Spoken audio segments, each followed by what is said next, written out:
El cine de oro mexicano nos vendió una fantasía. Nos mostró galanes irresistibles, divas inalcanzables, romances que parecían escritos por los dioses del amor. Pero lo que no nos contaron es que, detrás de esa pantalla bañada en glamour, existían vidas rotas por un miedo que no se podía nombrar. Un miedo tan profundo que obligó a muchos a vivir y morir ocultando su verdad. Durante aquella época, ser diferente no era solo un estigma, era una sentencia. Podía costarte la carrera, o incluso la vida. Hoy, vamos a abrir un capítulo que el espectáculo se encargó de cerrar con llave. Historias que fueron sepultadas junto a sus protagonistas. Verdades que se disfrazaron con diagnósticos convenientes y funerales silenciosos. 12 casos marcados por una misma sombra, el SIDA. 12 nombres que la industria prefirió borrar para proteger su imagen. Y comenzamos con uno de los más impactantes, el hijo de la mujer más poderosa del cine mexicano, Enrique Álvarez Félix. Enrique Álvarez Félix, el hijo que no pudo vivir su verdad. Ser hijo de María Félix, la doña, parecía un privilegio, pero para Enrique, aquel linaje fue una condena. Creció bajo la sombra imponente de una madre que no solo lo amaba, sino que también lo moldeaba como si fuera un personaje más de sus películas. Un hombre fuerte, viril, galán, aunque en su interior él quisiera recorrer otro camino. Desde su juventud, los rumores sobre su orientación sexual comenzaron a rodearlo. Nunca se le conoció una novia. Nunca un romance público con mujeres. Solo susurros, secretos y miradas cómplices que se apagaban en cuanto alguien se acercaba demasiado. Se cuenta que, en un momento de valentía, Enrique intentó abrir su corazón con su madre. Pero la respuesta fue un hielo cortante. Una mirada fulminante de María y una frase que lo marcaría para siempre. En mi mundo, no hay espacio para esas desviaciones. Enrique continuó su carrera en cine y televisión, cosechando éxitos y aplausos. Pero en los años 90, algo comenzó a cambiar. Su cuerpo se fue apagando. Adelgazó de forma alarmante, su piel perdió el brillo, y quienes lo conocían sabían que aquello no era simple cansancio. El 24 de mayo de 1996, la noticia golpeó al medio artístico. Enrique Álvarez Félix había muerto de un infarto. Esa fue la versión oficial. Pero los pasillos del espectáculo corría otra historia, que el SIDA lo había consumido lentamente y que su muerte fue encubierta con absoluto silencio. El poder de María Félix, decían, había tapado cualquier señal. No quería que el apellido Álvarez Félix quedara marcado por el estigma de la enfermedad. El velorio fue frío, casi mecánico. Sin lágrimas visibles, sin abrazos sinceros, solo la figura imponente de la doña, que no derramó ni una sola lágrima por su único hijo. ¿Fue realmente un infarto? ¿O María Félix se llevó a la tumba el mayor secreto de Enrique? Rodrigo Puebla, el actor fantasma del cine de oro. Rodrigo Puebla nunca fue una estrella de cartelera, pero su rostro era imposible de olvidar. Era ese actor de reparto que siempre estaba ahí, el amigo leal del protagonista, el vecino curioso, el ayudante que aportaba humanidad a la trama. Compartió escena con gigantes del cine mexicano, y sin embargo, fuera de cámaras, parecía desvanecerse en la nada. No presumía romances. No asistía a fiestas deslumbrantes. Ni con mujeres, ni con hombres. Era un enigma. Nunca se casó, nunca tuvo pareja conocida, y en un México conservador de los años 50, eso era suficiente para que las sospechas crecieran en voz baja. Su vida era tan discreta que incluso sus compañeros sabían poco de él. No tenía grandes amistades en el medio, ni familia cercana que lo acompañara a los estrenos. Era como si, al apagarse las luces del set, también se apagara él. En 1993, Rodrigo fue encontrado sin vida en su casa. Murió solo, sin testigos, sin despedidas. La versión oficial habló de una enfermedad crónica que lo fue debilitando. Pero en los pasillos, otra verdad tomaba forma, que Rodrigo había contraído VIH años antes y que, tras ser rechazado por la industria, terminó aislado, sin recursos ni apoyo. En esa época, el SIDA no era solo una enfermedad, era una sentencia social. Muchas familias preferían callar, y los amigos se alejaban por miedo al que dirán. Decir que había muerto de causas naturales se convirtió en la coartada perfecta, la mentira cómoda para evitar la vergüenza pública. Rodrigo Puebla partió del mundo como vivió, en silencio, en las sombras, olvidado por una industria que alguna vez lo aplaudió. Agustín Insunza, el comediante sin risas. Si hubo un rostro que se repitió en más de 200 películas del cine mexicano, ese fue el de Agustín Insunza. Siempre presente en las comedias, aportando ese toque de picardía y humor que hacía reír a generaciones. En pantalla, parecía un hombre alegre, dicharachero, lleno de vida. Pero fuera de las cámaras, su mundo era distinto, muy distinto. Mientras sus compañeros presumían sus conquistas amorosas, sus noches de bohemia y los romances escandalosos con vedetes y actrices, Agustín guardaba silencio. Nunca se le vio acompañado de una mujer. Nunca se casó. Nunca hubo un rumor de pareja estable. En los camerinos, los murmullos crecían. Su vida amorosa es otra. En 1978, la noticia sorprendió a todos. Agustín Isunza había muerto repentinamente. La causa oficial, muerte natural. Pero quienes lo vieron en sus últimos meses sabían que su salud ya estaba muy deteriorada. Había perdido peso, su energía en el set era mínima y, aún así, continuaba trabajando, como si esconderse detrás de un personaje fuera su única manera de sobrevivir. Lo más perturbador vino después de su partida. Su familia se encargó de borrar todo rastro de su vida personal. No hubo homenajes masivos, no hubo declaraciones públicas, no hubo entrevistas recordando su trayectoria. Solo un funeral discreto y silencio absoluto.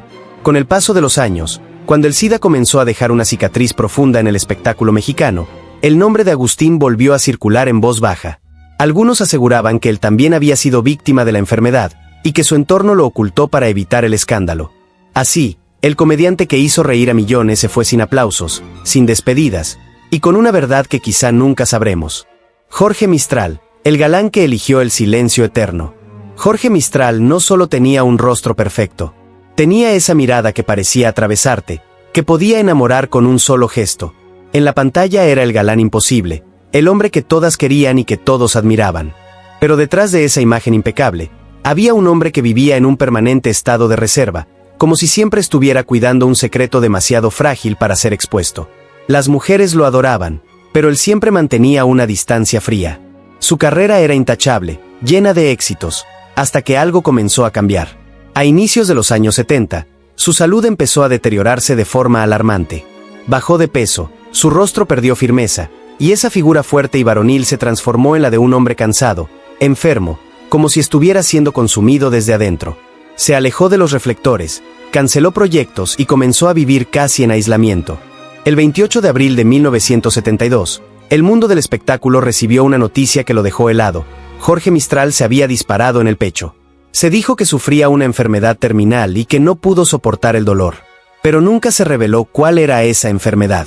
Ahí comenzaron los rumores. Algunos aseguraban que era cáncer. Otros, que el verdadero mal era mucho más oscuro. Con la llegada del SIDA a la farándula años después, su nombre volvió a aparecer entre susurros. El deterioro acelerado, el aislamiento, la falta de explicaciones y el silencio absoluto de sus colegas parecían encajar en una verdad que nadie se atrevió a confirmar. Hay quienes creen que Jorge Mistral prefirió morir antes que enfrentar la humillación pública de su época. Y esa respuesta se la llevó para siempre. Alfredo El Güero Gil, el bolero que ocultó su último compás. En la historia de la música romántica, Alfredo El Güero Gil ocupa un lugar de leyenda. Fundador de Los Panchos, maestro de la guitarra y dueño de una voz que envolvía a quien la escuchara, fue uno de los grandes responsables de que el bolero se convirtiera en la banda sonora de millones de historias de amor. Su fama lo acercó al cine mexicano, donde se convirtió en una figura respetada y admirada. Pero si en el escenario su presencia era imponente, en lo personal su vida era un misterio. Mientras sus compañeros presumían romances con cantantes, actrices y vedetes, él mantenía un silencio absoluto sobre su mundo íntimo. Nunca se le conoció pareja femenina, y en un medio lleno de galanes y conquistadores, esa ausencia no pasaba desapercibida. Los rumores crecían. Se decía que en ciertos círculos privados su orientación era un secreto a voces, pero que jamás lo admitiría públicamente. En aquellos años, una revelación así podía destruir carreras enteras. En 1999, Alfredo murió a los 84 años. La versión oficial descartó cualquier relación con el VIH. Sin embargo, algunos cercanos aseguraban que su deterioro físico había comenzado mucho antes, y que durante años lo llevó en silencio para evitar un escándalo. No hubo controversias públicas ni confesiones de último momento. Solo un adiós discreto, como si incluso después de muerto, la discreción fuera parte de su esencia. Y así, el hombre que hizo cantar al mundo entero se marchó guardando su último compás, sin que nadie supiera que verdades se escondían detrás de su guitarra. Carlos Navarro, el galán que heredó un secreto mortal. Carlos Navarro era de esos actores que parecían destinados a la eternidad del cine. Guapo, elegante, con un magnetismo que atravesaba la pantalla. Trabajó bajo la dirección de gigantes como Luis Buñuel, en películas que hoy son parte del patrimonio cultural mexicano, La ilusión viaja en tranvía, Doña Perfecta, y muchas más. Todo apuntaba a que sería una leyenda, pero había algo en el que despertaba curiosidad. Nunca se le conoció pareja femenina. Nunca un escándalo amoroso. Nunca un romance confirmado. Los rumores comenzaron a crecer cuando su nombre empezó a relacionarse con Ramón Navarro, el actor mexicano que triunfó en Hollywood y cuya vida terminó de manera brutal en 1968, en un crimen violento que fue relacionado directamente con su homosexualidad. Carlos nunca confirmó esa relación, pero su silencio solo alimentó el fuego. En 1969, apenas un año después de aquel asesinato, Carlos Navarro murió a los 45 años. La causa oficial: cáncer. Pero, con el tiempo, cuando el SIDA comenzó a hacerse presente en los pasillos del espectáculo, su nombre volvió a mencionarse en voz baja. ¿Fue realmente cáncer, o algo más que su entorno decidió callar? Nadie lo dijo abiertamente, pero la coincidencia de fechas, amistades y el hermetismo con que se trató su muerte dejaron una nube de misterio que hasta hoy no se disipa. Carlos Navarro se fue demasiado joven, y con él desapareció una historia que la industria nunca se atrevió a contar, quizá porque tocaba fibras que en esa época resultaban imposibles de aceptar. Maricruz Olivier, el secreto más prohibido del cine mexicano. Maricruz Olivier no era una actriz más. En pantalla tenía un magnetismo imposible de ignorar. Su mirada intensa y su voz firme la convertían en la encarnación de la mujer fatal, esa figura que dominaba cada escena con una mezcla de sensualidad y autoridad. Pero detrás de la perfección cinematográfica, su vida personal estaba marcada por un silencio denso, lleno de susurros que se movían entre pasillos, fiestas privadas y confidencias a media voz. Desde sus primeros años en el medio, se decía que Maricruz no mostraba interés en los hombres. Algo impensable para una actriz de su estatura en aquellos tiempos, donde la imagen pública debía encajar a la fuerza en un molde. Durante décadas, la especulación apuntó a un gran amor oculto, la actriz Beatriz Sheridan. Nunca hubo pruebas públicas, pero en su círculo más íntimo todos daban por hecho que esa relación existía, mantenida bajo un pacto férreo de silencio. El episodio más escandaloso de su vida llegó una noche en la que asistió a una fiesta privada exclusiva para mujeres. La velada estaba llena de actrices, artistas y figuras influyentes, hasta que la policía irrumpió. Varias invitadas fueron arrestadas por faltas a la moral. Se dice que existe una fotografía de ese momento, capturada por una política de la época, pero nunca fue publicada. Quizá porque esa imagen podía destruir carreras enteras. En 1984, su salud comenzó a deteriorarse de forma alarmante. Adelgazó de manera extrema, su piel perdió color y su energía desapareció casi por completo. Cuando murió, apenas pesaba 70 libras. La causa oficial fue cáncer de páncreas, pero en los pasillos del espectáculo la versión era otra. Maricruz Olivier había contraído SIDA, y su círculo más cercano manejó todo con absoluto hermetismo para evitar el escándalo. Así, la actriz que en la pantalla encarnó a Mujeres Indomables, murió rodeada de un silencio que nunca eligió, un silencio impuesto por una época que castigaba sin piedad a quienes se atrevían a vivir su verdad. Roberto Cobo, el actor que rompió tabúes y pagó el precio.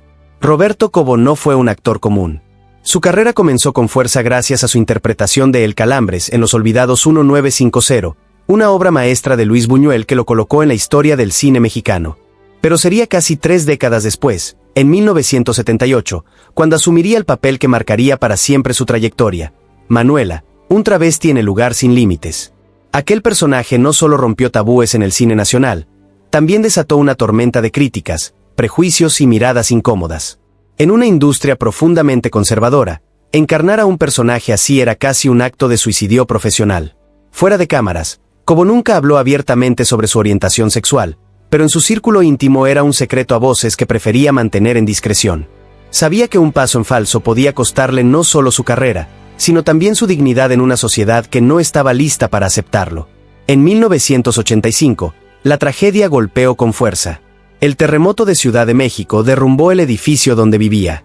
Roberto sobrevivió, pero resultó herido y desde entonces tuvo que caminar con bastón. Aquel accidente marcó un antes y un después. Su salud comenzó a deteriorarse y su presencia en cine y televisión se fue apagando lentamente. En 2002, la noticia de su muerte conmocionó a quienes lo habían seguido durante décadas. La causa oficial fue un derrame en el esófago y un infarto. Pero entre bambalinas se repetía otra versión, que el SIDA lo había consumido lentamente, y que su diagnóstico se ocultó para preservar su legado artístico.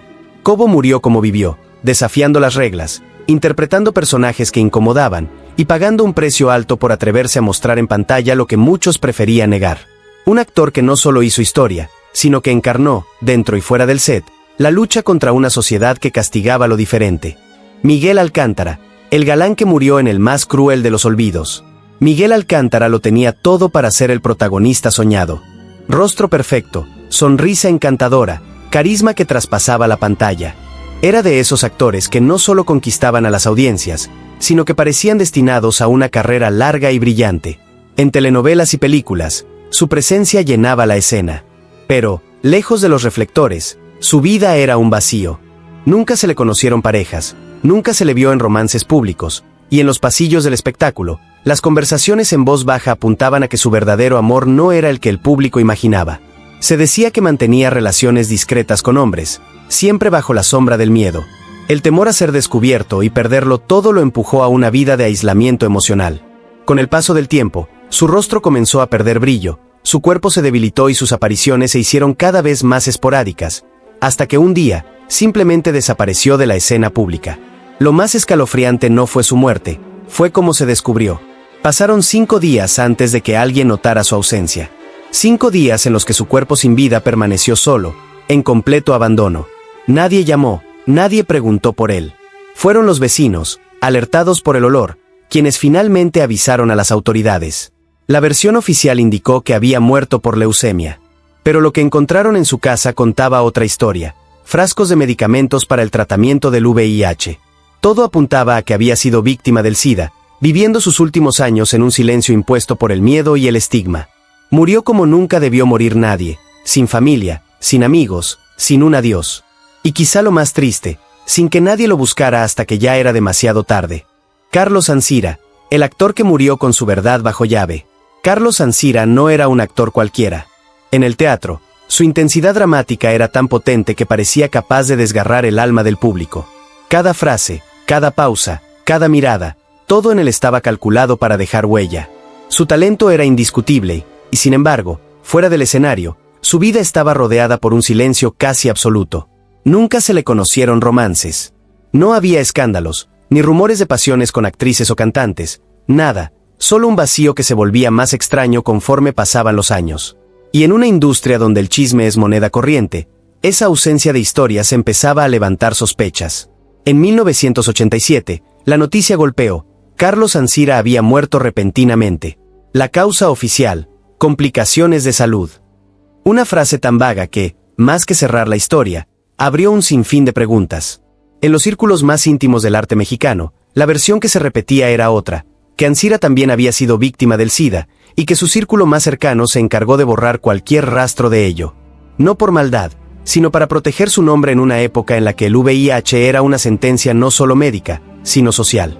El actor que conmovía en escena con sus personajes trágicos terminó viviendo su propia tragedia fuera de ella, un final solitario, sin homenajes ruidosos, sin reconocimiento póstumo, solo el eco de sus interpretaciones y una verdad que quedó encerrada para siempre. Joaquín Cordero, el símbolo de autoridad que vivió entre dos mundos. Joaquín Cordero fue uno de los grandes nombres del cine y la televisión mexicana. En su juventud, encarnó al galán apuesto y seguro de sí mismo. En su madurez, se convirtió en el rostro perfecto para papeles de autoridad: padres de familia, militares, sacerdotes, personajes que representaban la fortaleza, la rectitud y la moral tradicional.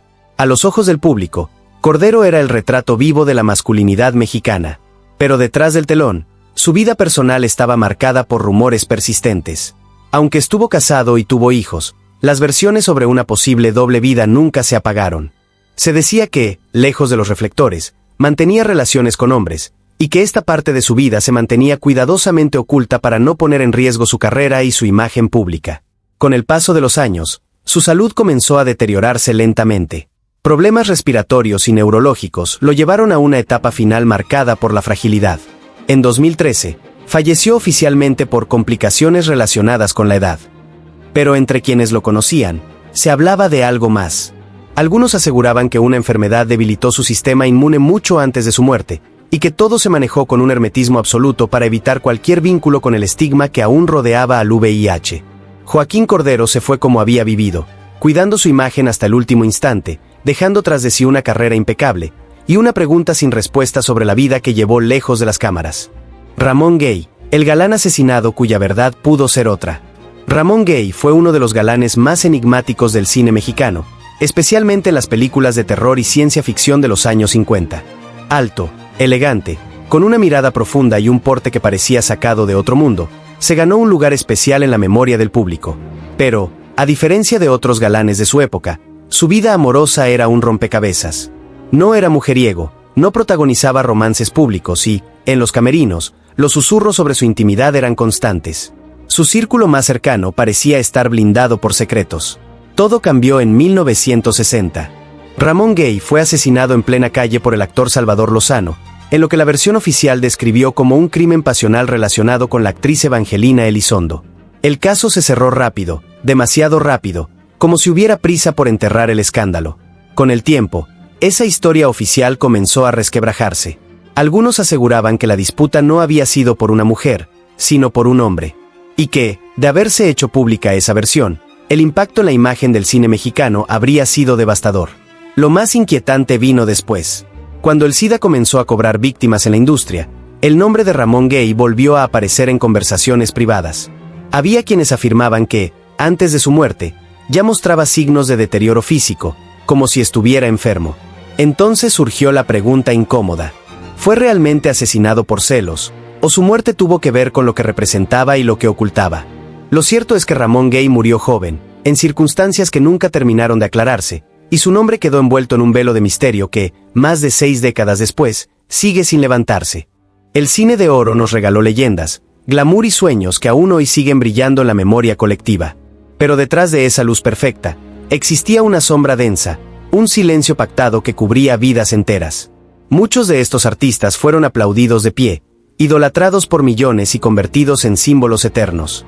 Sin embargo, cuando la enfermedad y el estigma tocaron a su puerta, la misma industria que los había elevado prefirió mirar hacia otro lado. Algunos murieron solos, olvidados por colegas y amigos, otros fueron enterrados con diagnósticos oficiales diseñados para borrar cualquier rastro de su verdad. Y hubo quienes simplemente desaparecieron, dejando tras de sí solo rumores, susurros y preguntas que nunca encontraron respuesta. El miedo al rechazo, a perderlo todo, a que una vida de trabajo quedara reducida a un titular amarillista, llevó a muchos a vivir y morir en silencio. Pero ese silencio no solo les pertenecía a ellos, fue impuesto por una sociedad que no estaba lista para aceptar lo diferente, y por una industria que prefería proteger su imagen antes que a sus estrellas. Hoy, sus nombres siguen brillando en carteles antiguos, en películas que aún se transmiten, en recuerdos que parecen dorados. Pero detrás de cada sonrisa congelada en la pantalla, quizás había un corazón que latía con miedo. Y aquí queda la pregunta que nos persigue. ¿Cuántos secretos más se llevaron a la tumba? ¿Cuántas verdades fueron escondidas bajo el brillo de los reflectores? Tal vez nunca lo sepamos, pero recordar sus historias es negarnos a que el silencio gane otra vez. Proyector de películas, ¿tú qué opinas? ¿Crees que la industria ocultó deliberadamente estas verdades?